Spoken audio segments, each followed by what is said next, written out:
So in one of my last videos, I was talking about basically the way different cultures, different approaches view the good folk, how more culturally specific or traditional cultures see them as beings that you don't want in your home, you would try to keep them out, versus the more sort of New Age theosophy influenced view, which sees them as beneficial, positive beings that you would want to have around you all the time.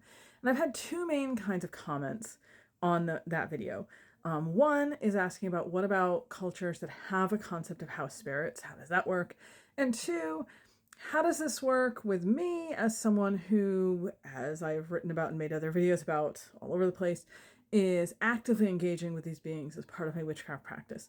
So for part one, the cultures that have house spirits, you can find these in Germanic places, you can find this in Scotland with the brownies, things like that. A lot of times when we're talking in that context, they aren't necessarily in the home. A lot of the time, like brownies can be associated with being in the home, but in most cases, in the actual Scottish folk belief, they're more associated with like the farmyard and the barn and doing chores kind of around the farm, as opposed to specifically in the home. But there are some examples in the home. So in those cases, those beings are seen as kind of an exception. If you have a spirit that by nature exists in a human home or is associated with human homes, they are not the same as the wider grouping of fairies and good folk that you would kind of not want in your house. Kind of the difference between your house cat being in your house because that belongs there versus like the raccoon or fox in your backyard, which you don't necessarily want in your house because it's going to add a level of chaos that no one really wants to deal with. So that's sort of that view on that in brief. The second part of it, and I did touch on this tiny bit in the other video, but not in depth. There are certain people who, by choice or by nature or by fate or whatever, kind of don't have a choice but to interact with these beings. And again, I could get into a long history lesson on that, but I'm trying to keep this video fairly short. Some people either innately can see and sense them and have to interact with them, or just tend to have these spirits around them a lot. And in those cases, you kind of have to learn how to deal with them and how to handle them. And that is sort of what I do in witchcraft practice. I have allies among the good folk, and those are the spirits that I rely on a lot when I do my magical work and my life in general. But even me, as someone who is pretty deeply involved with these sorts of beings, when I had children, I made sure their bedrooms were strongly protected. I do not want those spirits who are known to potentially steal children around my children, even though I primarily do work with them. It is getting back to that bear analogy. When you know kind of how to at least moderately safely deal with these sorts of spirits, you can make a choice to do that. But you still want to make sure the other people around you who don't know how to do those things have some protection. So in a lot of traditional cultures, the majority of people would focus on warding these beings out, protecting against them. But there's always sort of a subclass of specialists. In Ireland, this could be the Banfasa, the Fairfasa, fairy doctors is an English term for it. These are people who have some connection, by choice or not, to the good folk and use that knowledge to both help themselves and help some of the humans around them in their community. Cunning folk is a term we find in England for a similar kind of concept. So the idea is that you can still acknowledge that these are potentially dangerous beings, that these are beings that require caution, but also actively engage with them with that understanding. It also makes a huge difference which type of these beings we're engaging with. Fairy is a catch-all term. That's how I use it. That's how we find it in a lot of academia and in a lot of traditional cultures that use the term. And because of that, the specific ones that someone might be engaging with might be more along the lines of the flower fairy, garden fairy, kind of the lower end of the threat scale. Or you could be dealing with the Ice She, the Athena She, Ushla, the good folk, the gentry, which are just below deities on the scale, and definitely require a lot more caution. So there's all sorts of different factors when it comes to this as to what is safe to do, what is not safe to do, and also who you are as someone engaging with these beings.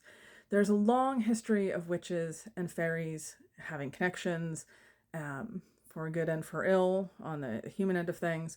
And there are people who actively choose to work with these spirits, with these beings today. But again, should always be done with that understanding that there is potentially danger. Just like if you want a job as a forest ranger, you have to realize that there are some potential dangers that you could encounter or deal with.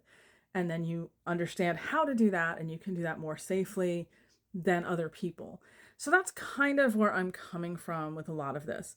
For people who are drawn to these beings, people who feel inclined to want to work with them, or people who just have that innate connection and are doing it sort of out of self-defense, that is why I write what I write. I want to help people do this as safely as possible, but I also want to be as respectful as possible to the traditional folk beliefs.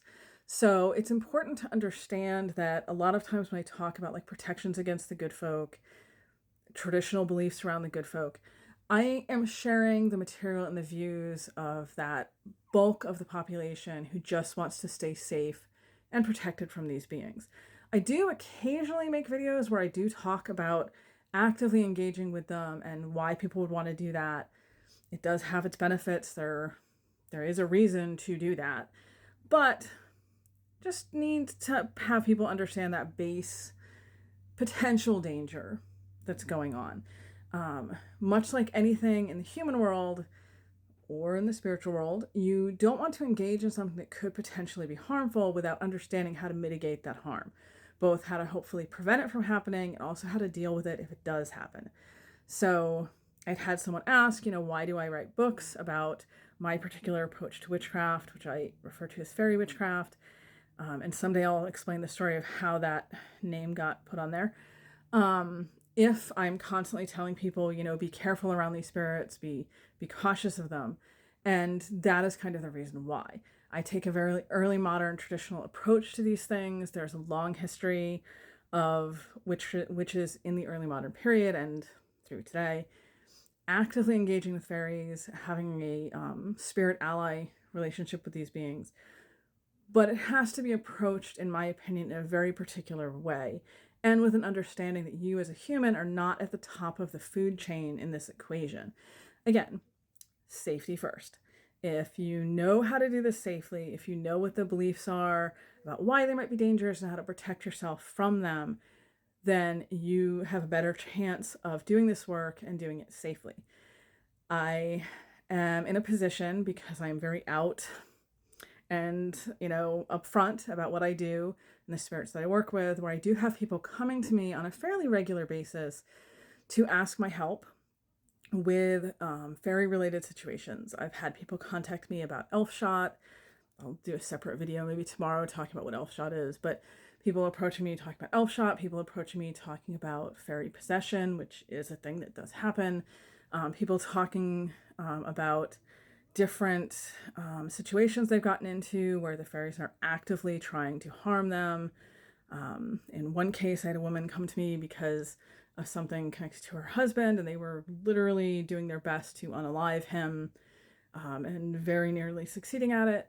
And I have to know sort of what to tell them on how to handle these things.